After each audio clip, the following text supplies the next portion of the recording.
সাক্ষীর আসনে আসুন। এইটা হাতলে খারামু?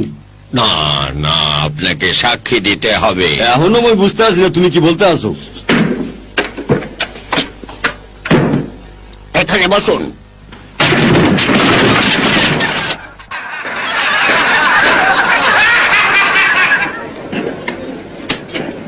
বোকার কারে কয় চেয়ারও বইতে হয় না, শক্ত করে চেয়ারে বয় বয় কইতেছি। চেয়ার উল্টায় গেলে মুই কি করমু?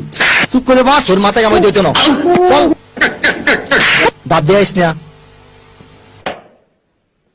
প্রশ্ন শুরু করুন। বিপুল, আপনি সমস্ত ঘটনাই কোর্টের সামনে খুলে বলুন। অবশ্যই। মিস জেল যখন নাচছিল সেই সময় আপনি কি সেখানে উপস্থিত ছিলেন এবং সেখানে ববুইল কি এসেছিলেন? আমি অবজেকশন জানাচ্ছি, এই কেসের সাথে এর কোনো সম্পর্ক নেই। অবজেকশন